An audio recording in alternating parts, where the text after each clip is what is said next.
This spider monkey is an unwitting climate activist.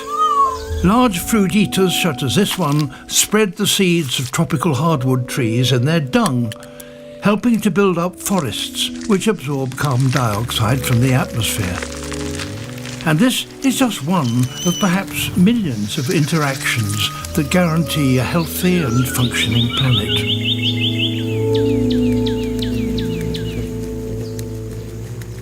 Humans have spent hundreds of years documenting life on Earth, and we now have a catalogue of around 1.6 million species. However, there may be 7 or 8 million more that we don't yet know about. We have a good idea of the large animals, such as mammals and birds, but there are doubtless even some of these that we've missed. And the smaller you go, the more species there are left to find. As the human impact on the planet intensifies, scientists fear that many species could be lost before we even discover them. So why is it so important that we protect our planet's biodiversity? When we think of protecting wildlife, we tend to picture the superstars. But the organisms that do most of the hard work keeping our planet healthy are the unglamorous ones. This biodiversity provides us with the food we eat, from the microorganisms that enrich the soil where we grow our crops, to the pollinators who give us fruit and nuts, and the fish that are the main source of animal protein for around 1 billion people. Many of our medicines originate from plants and fungi, and many more may lie undiscovered in remote corners of the world.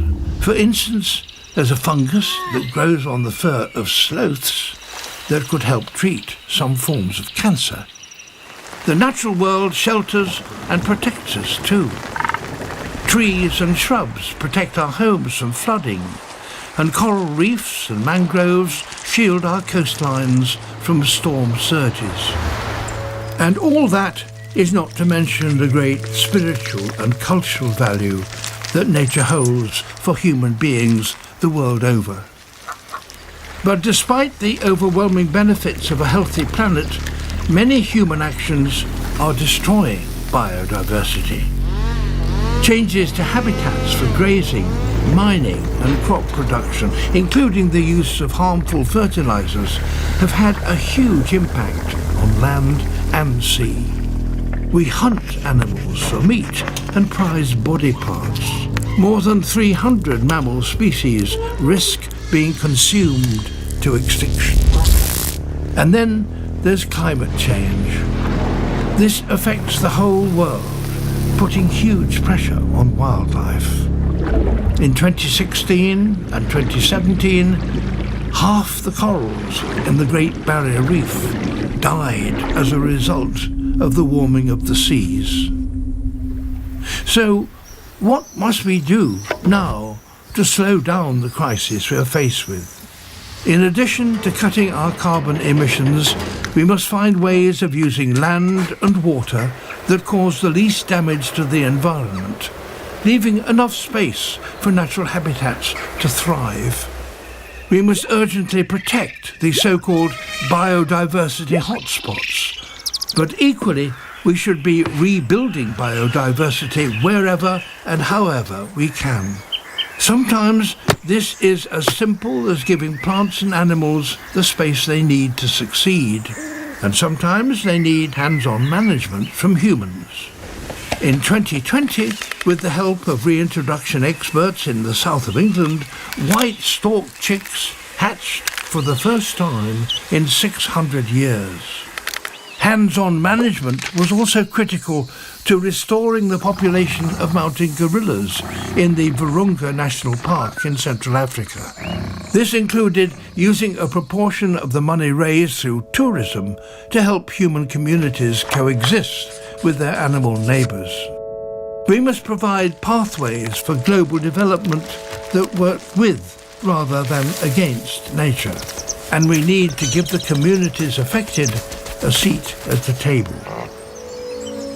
The benefits provided by nature are indispensable for making human life both possible and worth living. We need all the riches of our living planet to help us live healthy, happy lives long into the future. Find out more about biodiversity and its importance by visiting our online Q&A. Go to royalsociety.org/biodiversity.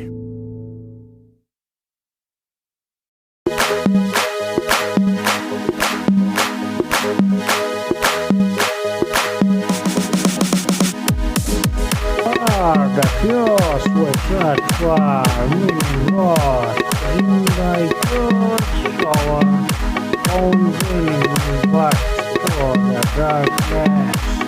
Havaitsursaana marode oko parudan, vain, black music,